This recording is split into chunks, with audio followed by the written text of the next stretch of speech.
When I worked in a shoe shop, my boss was called Mr. Clog. Remarkably, I've had 3 other jobs where my boss's name was directly related to their profession. What? The obvious question to ask is, what were those jobs and what were these people's names? Yeah, it is an obvious question. Is it maybe too obvious a question? Maybe go somewhere else first, just... I want to know about the first. Just tell us one of the jobs.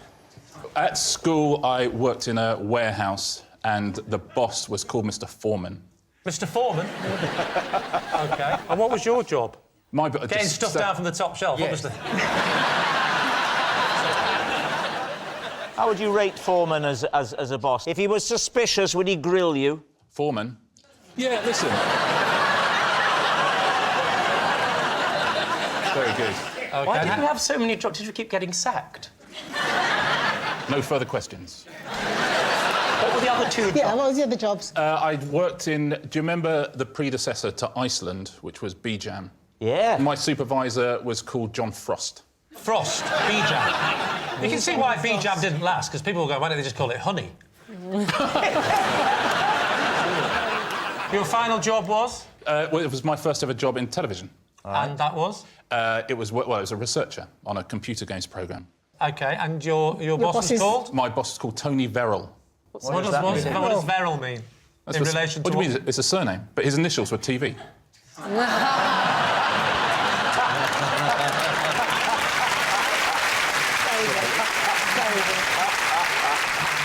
Of all these bosses that you remember, Richard, who would you say was your favourite boss? What was it about that boss that made them so John Frost adorable? wasn't really my boss, so I liked him. We had a bit more of a relationship. Mr. Foreman, I found that was quite stressful. This was one of my first ever jobs.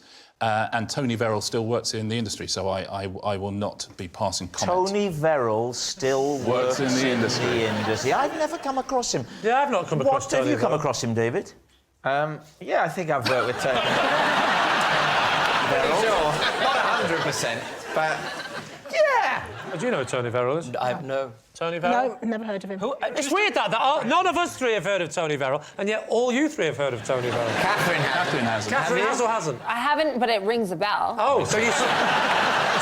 What do you think, truth or lie? Truth or a lie? Well, the thing is, I think you're almost certainly sort of geeky enough to keep a record of that sort of thing, and it's the type of thing that would amuse you and you'd remember at the time. On the other hand, it's also the type of thing that you could quickly construct to be clever. It's a challenging one. What do you think? Lie? Yes, I think so. We'll have to say lie. You say lie. OK. Because of Tony Verrill. Richard, truth or lie? It is a lie. Ah.